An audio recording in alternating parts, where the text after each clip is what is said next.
I could not be more excited for this video, but full transparency, these are going to change. Okay, please don't be using these rankings in May. I'm assuming that we are going to get so much more data that's going to change these. Of course, I'll be diving so much deeper into these rookies. Y'all know last year we wrote a 100-page draft guide just for the 2022 rookie class.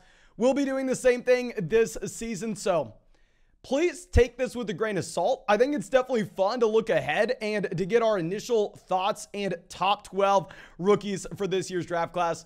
But before we dive into it, please, if you have not done so already, drop a like on this video, subscribe to the channel only if you play Dynasty Fantasy Football. That's going to be the only thing you find on this channel. And also, if you have any questions, drop them down there in the comment section. And in that comment section, you can find a link to Underdog Fantasy where you can always check out cool player props like the ones they have this week. Or you could always hop into a draft and draft with us on the live stream. We did 700 live stream drafts on Underdog this past year. When you use promo code FLOCK, they're going to match your first deposit dollar for dollar up to 100, and it's available in damn near every state, so make sure you take advantage of it. But that should be it. Let's go through. Let's dive into the 101. Bijan Robinson, of course. Hook 'em horns. I graduated from the University of Texas years ago, so I am naturally going to be very, very biased when we put him in his own tier here, but I think most people are going to agree with us. I think you can make an argument that Robinson is the running back one overall. Like, I don't think it's a conversation of, oh, okay, who's the running back one in this draft class? Like, should we rank Bijan Robinson at number one? No. The question is, where do you rank him among all running backs in the NFL for a Dynasty Fantasy Football perspective? Right now, if we're looking at NFL mock draft database, they're projecting him to go in the middle of the first round. Of course, this is way too early. They're going to get significantly more accurate as we get closer to the NFL draft, but he's going to have the draft capital almost regardless of where we know he's going to get the guaranteed starting role. On top of this, he has the size to be a 3-down running back. Now, of course, with NFL running backs, it is going to be so difficult to evaluate these running back prospects until we get to the NFL Combine. Once we get to the Combine and we have official measures with their size and their athleticism, that is going to change a ton with running backs here. Wide receiver doesn't matter much, but NFL running backs, it definitely will. With Bijan Robinson, we don't need the Combine, okay? He's not going to be super, super fast. He's not going to be Jonathan Taylor. He's not going to be Saquon Barkley, but we know he has the size to be that 3-down player. We can see that this past season where the man in 12 games has 258 rush attempts. In those 12 games, he's also a very good pass catcher. 12 games, 314 receiving yards. He doesn't just get targeted behind the line of scrimmage. He actually runs real routes. He actually gets targeted in front of the line of scrimmage, significantly further downfield than the majority of running backs that you're going to find. I mean, if you're just looking at the raw amount of touches that we have on a per game basis, it's safe to say this is a 3-down player. I mean, hell, our offense was funneled through him nonstop. We have other quality running backs in Texas as well. Nobody's going to disagree with this. He's at 1. The question's beyond that. Now, we're going to drop it down to the second tier here. And we're going to go Jahmyr Gibbs. Even in a Superflex league at this point, with Jahmyr Gibbs, in my opinion, checking almost every box we look for, I think he's going to be an incredibly safe pick, and he's going to be very comparable to the guys like DeAndre Swift, Travis Etienne, I mean, Alvin Kamara, Aaron Jones coming into the NFL. Much better prospect than Aaron Jones, but still a running back that has the size to maybe not necessarily see 25 touches a game. Like, no, you're not expecting Jahmyr Gibbs to be prime Ezekiel Elliott, but what you are expecting is he will immediately come in and be a phenomenal passing down running back. A phenomenal passing down running back that is also involved in the red zone. Right now, according to NFL mock draft database, he's supposed to go late round 1. This past year for Alabama, he had 42 receptions in 11 games played. I mean, he was in a very efficient running back. I understand that usually Alabama is just dominant with their offensive line play, but keep in mind, Alabama this year was a little bit different than what you've had from Alabama previously. Now, going over to that next Alabama player, we are going to have Bryce Young at 3, and we are going to have CJ Stroud at 4. Now, with our evaluation for quarterbacks, we have been extremely successful throughout my entire time playing Dynasty. I mean, in my opinion, I think 99% of casual NFL fans, Dynasty fantasy football players, NFL draft media coverage, I think 99.99% of them have no idea what they're doing. And I am included in that group. So from a dynasty fantasy football perspective, I found way more success in saying, you know what? I don't know enough. There are so many different variables that change the way that these quarterbacks may have had success in college, but not in the NFL. You have to evaluate their offensive line in college, their scheme in college, their head coach. You have to evaluate their receivers, their tight ends, their running backs, their level of competition, and if their playing style is going to translate. There's so many different variables that I make it super simple. We look at NFL draft capital, which will indicate the guaranteed amount of seasons you're going to get from a starting quarterback in the NFL. We are going to also look at rushing upside. That's going to tell us, hell, go draft Jalen Hurts everywhere you can in dynasty rookie drafts, knowing that if a player is to start that has a crap ton of rushing upside, even if they're a bad real life quarterback, they can be a great dynasty option. And we are going to be looking at the situation they're stepping into in the NFL. Both Bryce Young and CJ Stroud should be top 5 NFL draft picks. I think that's very safe to say at this point. But to go through and for me to try to nitpick between the two of them and tell you, okay, Bryce Young, this who he compares to the NFL, I think I would be fooling myself if I tried to do that. I would be trying to fool you if I tried to do that. And anybody else on YouTube that's trying to is actively fooling themselves. Now let's go down to our next tier though. And let's look at Jackson Smith-Njigba. I think we have a proven process and been crushing dynasty rookie wide receivers.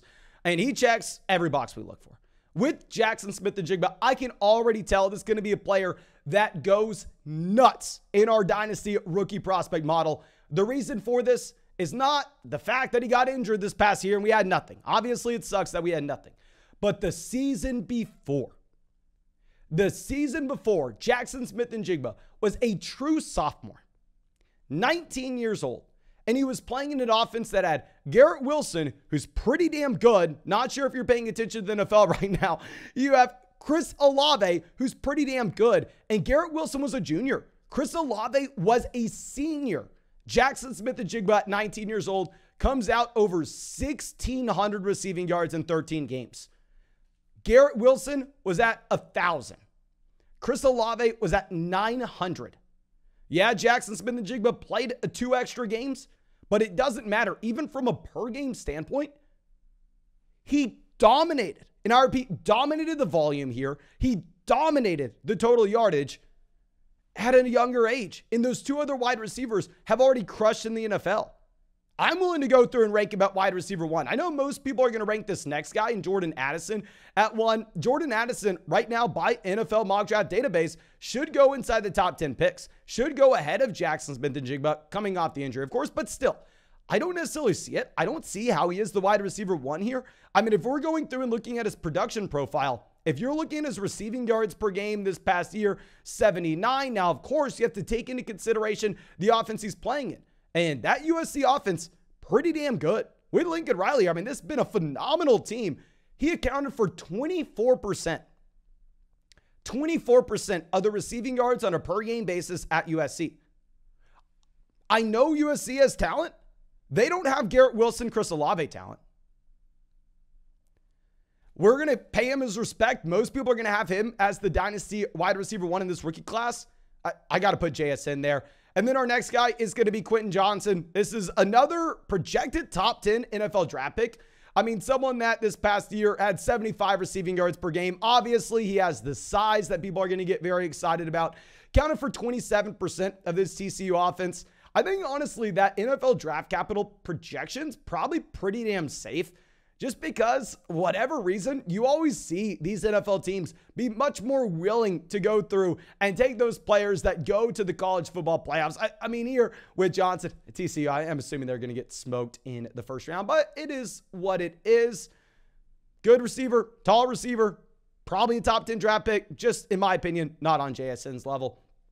Now let's go down to our next spot, our next tier, and let's look at Will Levis. And with Will Levis, what's very interesting is unlike the first 2 quarterbacks we talked about, I could see a pathway for him having some rushing upside. Now, please, if you are more of a Kentucky fan than I am, if you can fill me in on this, I would love to know what happened. But if you go back and you look at his junior season at Kentucky, the man has 376 rushing yards. This past year, he had negative 100. Now, of course, keep in mind, in college, sacks account for negative rushing yardage totals, so they are a little bit skewed. But this drop in 400 rushing yards, I don't understand. Did he just completely change as a passer? Right now, he's a borderline top 10 NFL draft pick, according to NFL Mock Draft Database. So he should get the guaranteed starting job at some point.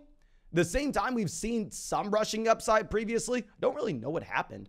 And now going down to our next guy, we're going to have another quarterback. Will be a drop in tiers because he's supposed to be a late round 1 NFL draft pick, according to NFL Mock Draft Database. We're going to be looking at Anthony Richardson, who this past year, Florida, obviously demonstrated some highlight throws. I mean, he has the big arm. A lot of people are excited about the tools. Very similar to, it's such an outlier. Shouldn't even bring up Josh Allen, but that's what everybody's going to say. And also what I'm excited about, and this is what I can feel comfortable saying, is the man had over 650 rushing yards in 12 games. That's accounting for those sacks as negative rushing yards. He's averaging over 50 rushing yards a game, probably 60 if you remove the sacks and it's NFL scoring. So I think if he were to start in the NFL, who the hell knows if he's going to be good? He has the tools, but what I'm most excited about is he'll probably be pretty damn good in fantasy if he can go out there and get you 30, 40 rushing yards a game at the NFL level. Now, our next guy, I'm very worried about in that Michael Mayer looks pretty damn good.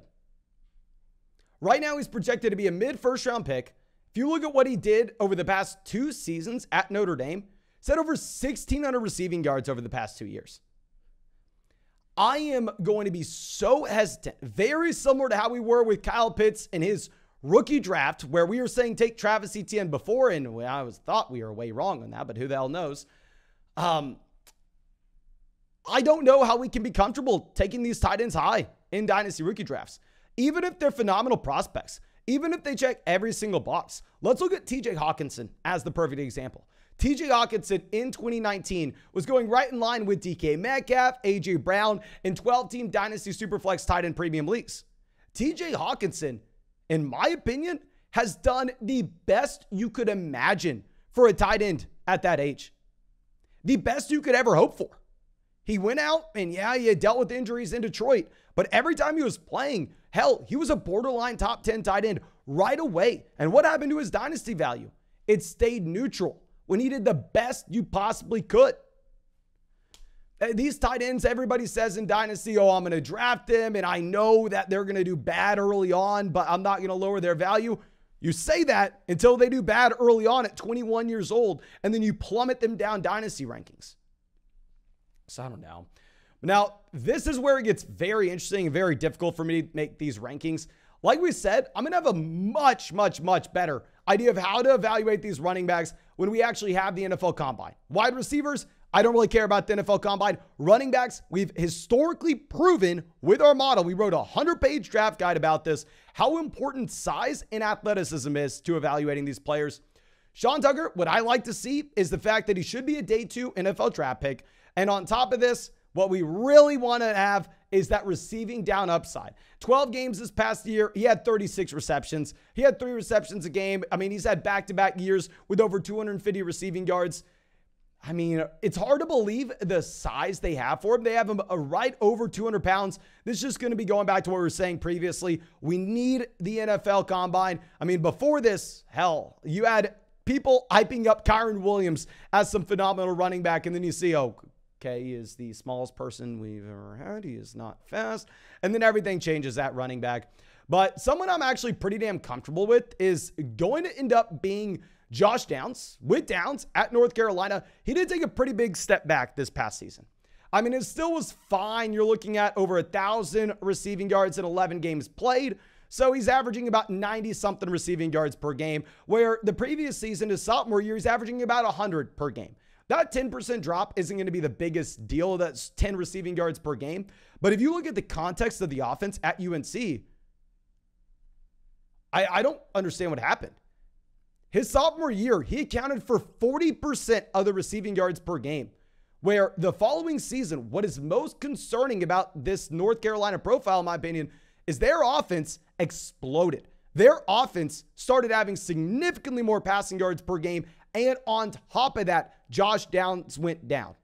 So he went from 40% his sophomore year to 29% his junior season, We've seen this before with someone that, I mean, broke out to an extreme measure their sophomore year, they disappointed their junior season, and then crushed their rookie year. Go look at Juju Smith-Schuster and what he did at USC in 2016 and in the NFL in 2017. But going to be interesting to continue to dive into this class of rookies.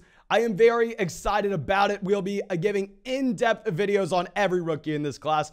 So, of course, if you play Dynasty, make sure you subscribe to the channel. If you have any questions, make sure you leave them in the comment section. Drop a like on this video. And if you ever want to check out any player props, if you want to get into drafts with us on the live stream, make sure you go sign up for Underdog Fantasy. You can find the link in the comment section, the link in the description. When you sign up for Underdog Fantasy and use promo code FLOCK, they're going to match your first deposit dollar for dollar up to $100. But thank you again. I appreciate you. I hope you have a great day, and I'll be good to see you out with the video tomorrow.